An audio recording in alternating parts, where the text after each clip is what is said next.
ഈശോ മിശിഹായ്ക്ക് സ്തുതിയായിരിക്കട്ടെ. Praise the Lord. Hallelujah. പ്രിയപ്പെട്ട സഹോദരങ്ങളെ, ഇന്ന് നമ്മൾ ശ്രവിക്കാൻ പോകുന്നത് അല്ലെങ്കിൽ ധ്യാന വിഷയമാക്കുന്നത് മദ്യപാനത്തിന് എതിരെയുള്ള തിരുവചനങ്ങൾ ഏതൊക്കെയാണെന്ന് നമുക്ക് നോക്കാം. ലേവ്യരുടെ പുസ്തകം അധ്യായം 10, 9 മുതലുള്ള തിരുവചനങ്ങൾ. വീഞ്ഞോ ലഹരി സാധനങ്ങളോ കുടിക്കരുത്, ഇത് നിങ്ങൾക്ക് തലമുറകൾ തോറുമുള്ള നിയമമായിരിക്കും. ലേവ്യരുടെ പുസ്തകം അധ്യായം 10, 9 തിരുവചനം. വീണ്ടും യെശയ്യാ പ്രവാചകന്റെ പുസ്തകം അധ്യായം 5, 22 തിരുവചനം.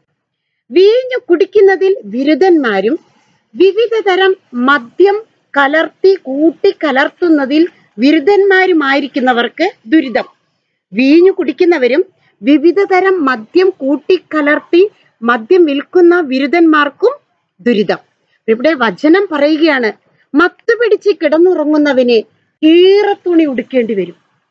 എത്രയോ കുടുംബങ്ങളിലേക്ക് കയറി ചെല്ലുമ്പോഴും കുടുംബങ്ങൾ ഇങ്ങോട്ട് വരുമ്പോഴും എത്രയോ മക്കളുടെ, അവരുടെ ഭാര്യമാരുടെയും മക്കളുടെയും കണ്ണീര് കലർന്ന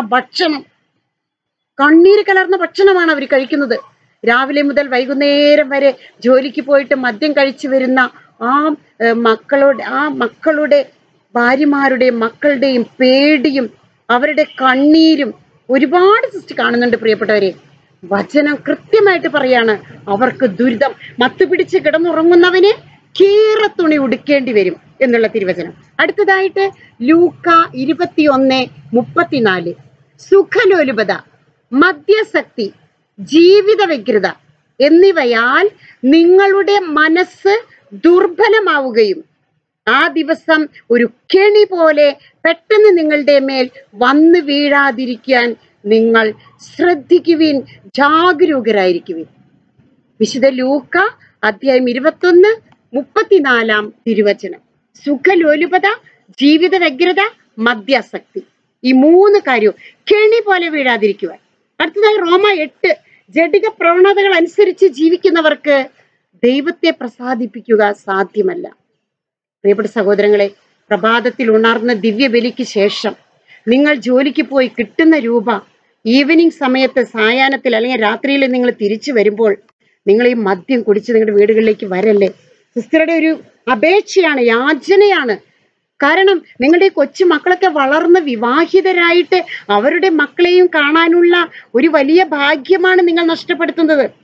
പലപ്പോഴും സിസ്റ്റർ കണ്ടിട്ടുണ്ട്, ഈ പാൻ മസാല അങ്ങനത്തെ കാര്യങ്ങള്, ലഹരി സാധനങ്ങളൊക്കെ കഴിക്കുന്ന മക്കൾക്ക് വായിൽ ക്യാൻസർ വന്നിട്ട് അവര് വളരെ ചെറുപ്പത്തിലേ മരിച്ചു പോകുമ്പോൾ അത് ദൈവ കോപമാണ്, ദൈവ ശിക്ഷയാണെന്ന് നമുക്ക് പറയാൻ സാധിക്കുമോ? പ്രിയപ്പെട്ടവരെ, ഒരിക്കലും പറയാൻ സാധിക്കില്ല. മനുഷ്യൻ തന്നെ മരണത്തിന് വഴി തെളിയിക്കുന്നു. നിന്ദ്യമായ ജീവിതത്താലും ദുഷിച്ച വാക്കുകളാലും മനുഷ്യൻ തന്നെ മരണത്തിന് വഴി തെളിയിക്കുന്നു എന്ന് ജ്ഞാനത്തിന്റെ പുസ്തകത്തിൽ ദൈവവചനം പറയുന്നു. അതുകൊണ്ട് ഈ വചനം ഉപയോഗിച്ച്, അതുപോലെ തന്നെ അവരുടെ ജീവിത പങ്കാളികൾ 2 മക്കബായർ 8:18 ഇവർക്ക് വേണ്ടി പ്രാർത്ഥിക്കുക. മദ്യമെന്ന ഒരു ശത്രു നിങ്ങളുടെ ജീവിത പങ്കാളിയെ കടന്നു പിടിച്ചിരിക്കുകയാണ്. ആ കുടുംബം തകർക്കാൻ, ആ വ്യക്തി നശിക്കുന്നു, കുടുംബം നശിക്കുന്നു.